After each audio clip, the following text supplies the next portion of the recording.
Yo, welcome back to Silvio RPG.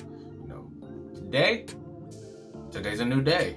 We got new stuff to talk about. We got some new stuff to talk about for sure. I'll get down to those topics in the end. So I know today we're gonna be talking about Xenoblade. I know y'all seen that Xenoblade 3. That Xenoblade 3 trailer and the release date came out. So we're gonna be talking about that. We also gonna be talking about that Demon Slayer Season 3. So this is an episode of threes. This is an episode of threes so far. Yeah, we're gonna be talking about Demon Slayer. The new season's coming out. Now we're gonna go over it a little bit because there's not really much to go off of unless you read the manga, which I don't do. Just to let you know. But we're also gonna be talking. You're gonna hear me rant about Xenoblade 3. Like, you ain't seen that trailer? Go watch the video and come back to this for sure. But yeah, today, what I really want to talk about. So if you guys are seeing this whenever, I'm recording this on Easter, so happy Easter. Go collect your eggs, go get in the basket and whatnot, go do it. And then along those lines, it brought me up to because I was on Twitter, it brought me to this idea. It's because I follow a whole bunch of artists, so people who draw, and there was just hashtag bunny outfit or bunny suit. And I was like, oh shit, I like me a bunny suit every now and again, you know what I mean? You know what I mean? Yeah. I was looking through the hashtag, and there was just a whole bunch of artists putting familiar characters from video games, animes, and bunny outfit. I was like, that's lit. And then I was just in here, it's I know where the bunny outfit came from, but I was like, does anybody else? Does anybody know the lore of the bunny outfit? So that's what we're going to be talking about today. So to start off, if nobody knows what a bunny outfit is, I'm going to put it up right here. Just a little bit. So most of the time, bunny outfits are going to be shown in our media as of right now, as opposed to when they were back then. So we're going to get into that. What is a bunny outfit and the purpose of it? We'll get into that. So a bunny outfit was literally made for waitresses at the Playboy's Club in Chicago, for visual appeal. It also has another meaning behind it. So it was also supposed to be a seductive visual representation of what the outfit meant. So if a woman was in a bunny outfit as a waitress, it was oh, I'm more geared to go towards her because she looks nice in the outfit. And there goes more into it, but as far as importance goes, there's just those two. So the bunny outfit being that, oh my god, my chair's lowering. The bunny outfit is just something that was taking place firstly in the Playboy's Club in Chicago in 1960. So that's basically, it's a club. So people out there partying, drinking, entertainment, stuff like that. So there's a lot that goes on to it. So the Playboy's Club basically had 4 different rooms, and one of these rooms were dedicated to the bunny outfit people. So the waitresses who were working there, because it's a club, they're out there serving drinks, attending to guests and other stuff like that, making connections, stuff like that, maybe and whatnot, entertaining the people, makes the place keep going, and makes the money flow and stuff like that. But basically, there was a room called the Playmate Bar. It's kind of weird to say that out loud. It was it's called the Playmate Bar. It was dedicated to where the waitresses in the bunny outfits would just hang out, and then guests would be able to go in this said room and do things that I'm not allowed to say in this video, but they would go there either to just hang out, mingle, mingle with the bunny outfit women, and then they will also just connect with other people. Those are the only 3 things that I'm gonna just really tell you. That mingling aspect was the main one. I'm gonna tell you that for sure. There's also the other, so there's 4 dedicated rooms, like I said. So there's that one. That's technically the main one. There's also the living room. So basically the living room was for also entertainment purposes. all rooms are basically a club. No matter how you think about it, there's gonna be drinks, alcohol, drugs, or whatever. It's like the 1960s, so don't expect it to be so lenient when you go look this up. But yeah, living room, it was more dedicated to like small entertainment. So like when I was researching this, it was mostly like magicians, so like magic tricks, sleight of hand stuff like that, which is kind of funny when you think about it, because what do you associate with a magician and a top hat? A bunny. I just find that very weird, but now that makes sense in some way, so I see the correlation now.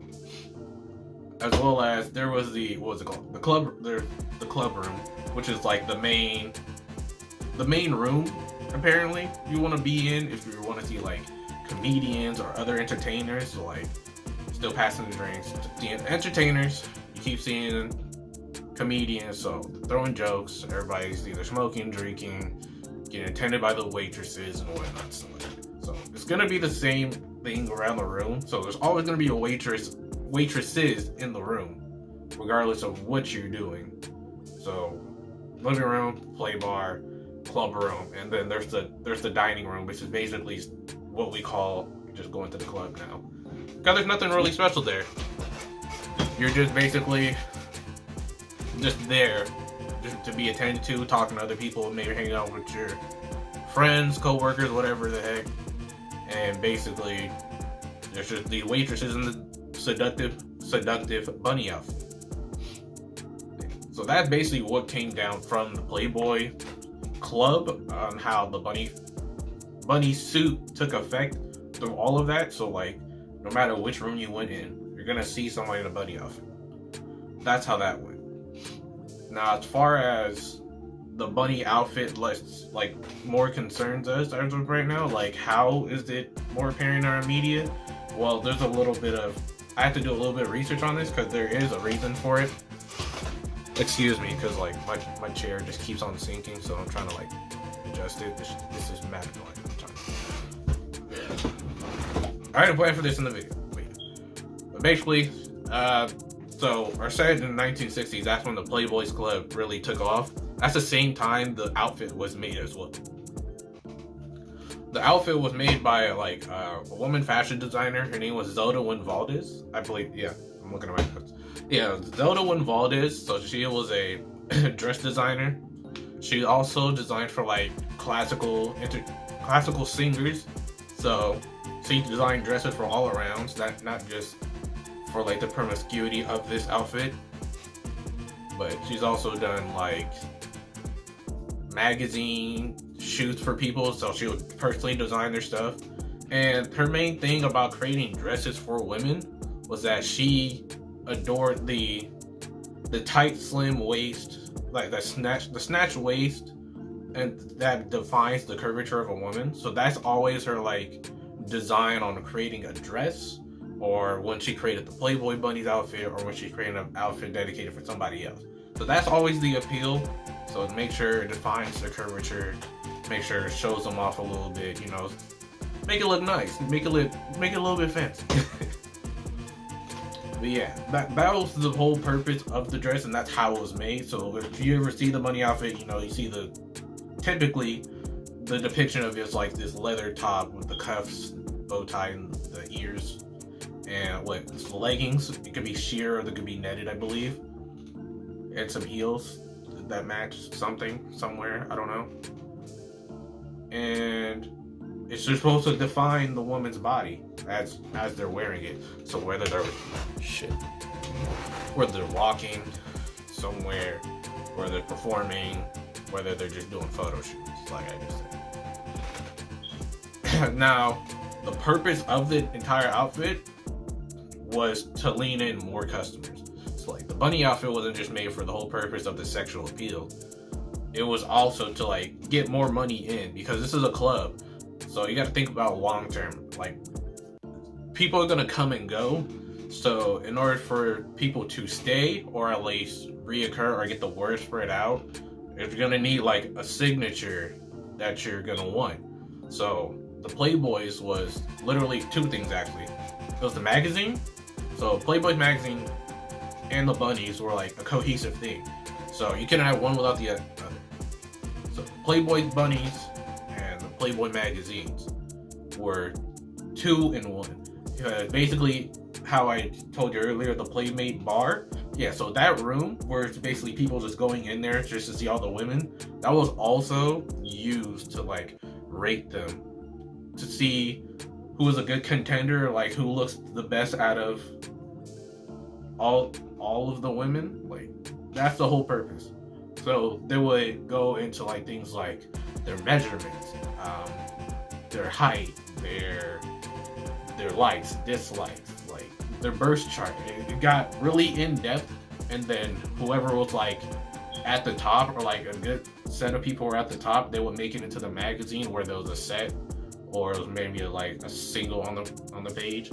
But that's how that was marketed. So you standard male go in the room, oh yeah, A, B, C, D, E, F, G reasons, and then basically it's a ballot. It's like voting, and then boom, they make it into a magazine. That's exposure, publicity.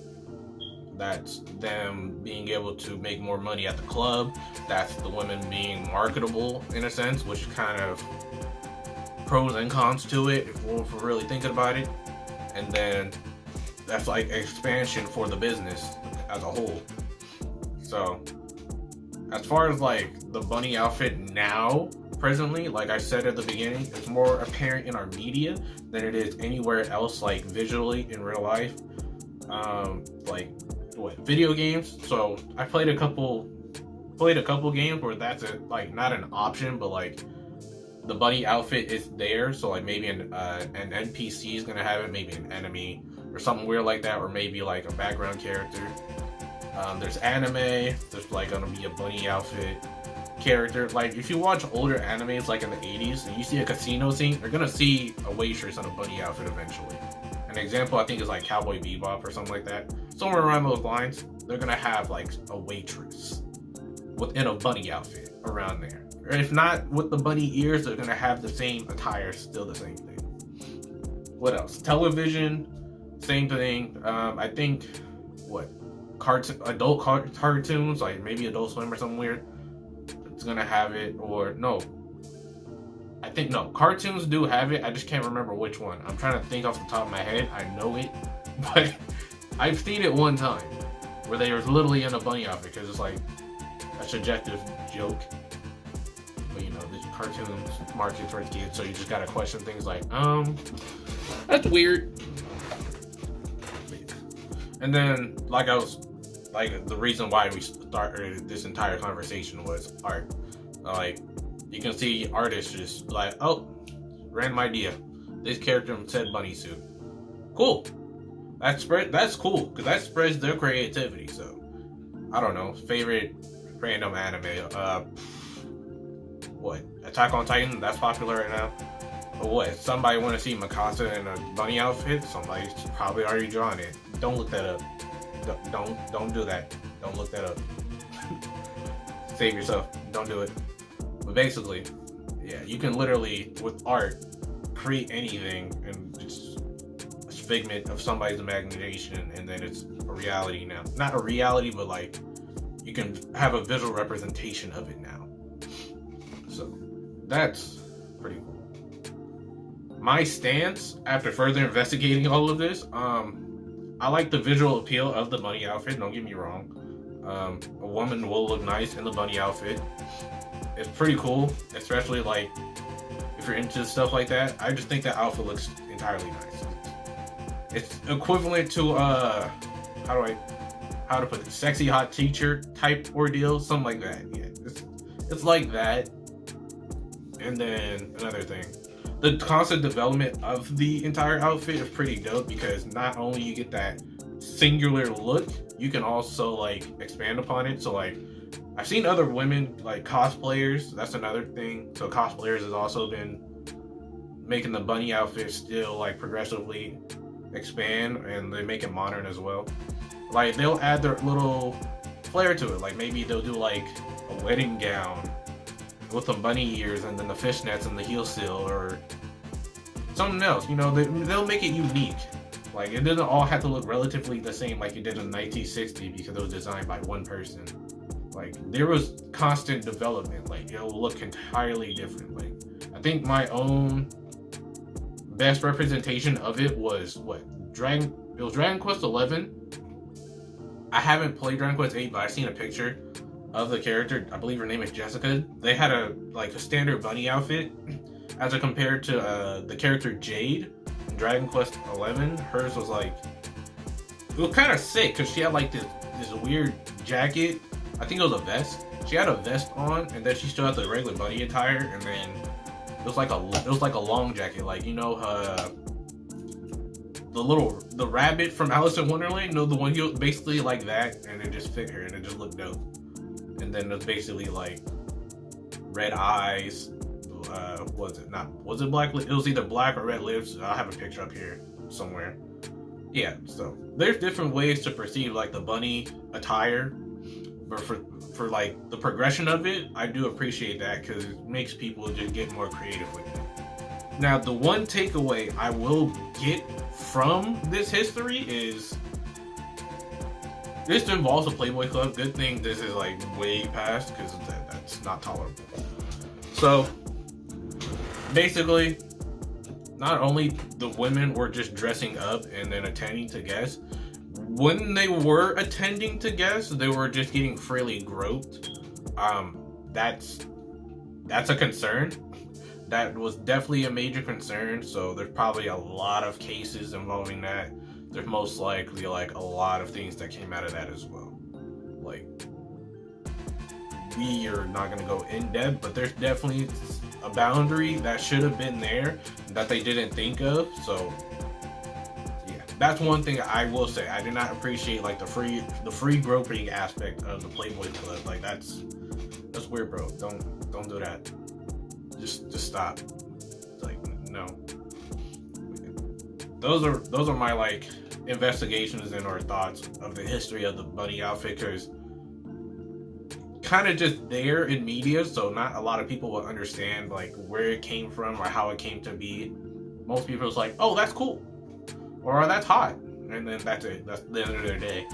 So I actually just took my time to actually go and investigate, and I already knew where it came from. I just had to go like even further. It's like I knew like where it came from, but I don't know like the origins of it, or like how the steps were that it came to be where we are now. So that was entertaining. Let me know your thoughts in the comment section below, like what you think about the bunny outfit. I already gave you my stance on it, so I would love to hear yours. So write down below if you ever do. But now let's get into the interesting stuff. I said there's some new stuff coming out. When I said there's some new stuff coming out, that Demon Slayer is coming right up. They already put the season 3 trailer up there. We're all good. We're all good. We just got to play the waiting game. By the way, it comes out what? I'm assuming it's gonna come out in the middle of summer. I don't know the typical schedule for Demon Slayer because I don't pay attention to that. Maybe it's fall, winter. I don't know, but I feel like it's gonna come out in the summer. There's a lot of things coming out in the summer. That's why I'm excited. But it's gonna have 2 of the main Hashiras helping Tanjiro and his crew out and stuff like that. So I don't know. All we've seen is that he's getting a new sword because the last one broke. What else? Shoot, season 3 about to go crazy. I already know season 3 about to go crazy. My impressions were super high after watching season 2. Like, that ending and the fight scenes, amazing. Those were clean. So I'm very excited for Demon Slayer season 3. So stay tuned for that.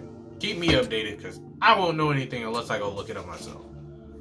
But the other thing that's new, we'll talk about the Xenoblade. That's the game. If you don't know me, I love Xenoblade. Like, go watch my last video. You'll hear me rant for like the last 8 minutes talking about some Xenoblade.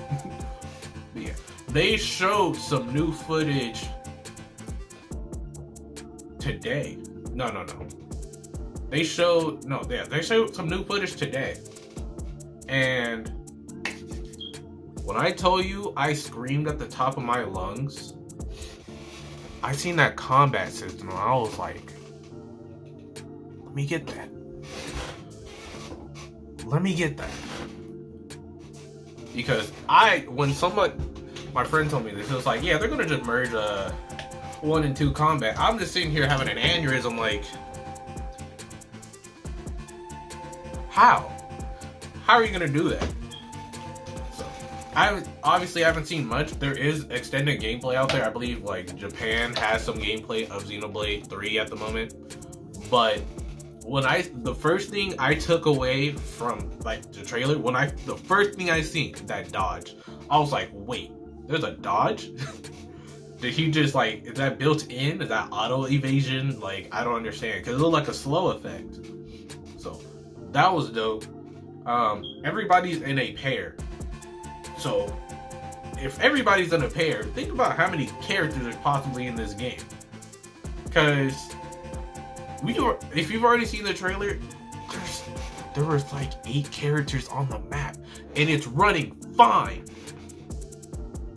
That already took me out. It was running perfectly fine. There's 8 characters on the map, fighting one like giant monster. So there has to be many party members. Like, besides the main cast, I hope they like add some additional characters that we just don't know about, or maybe like the enemies, like the bigger bosses that we're going to fight. Maybe they're optional characters that can also be playable. If they are, that's gonna be lit. Cause lastly, that last part of that trailer, when they started, I don't know how to explain it, but I thought they were gonna bring in like some Monado stuff again. So like maybe visions or something else. Like it was pretty different. But you know what they did?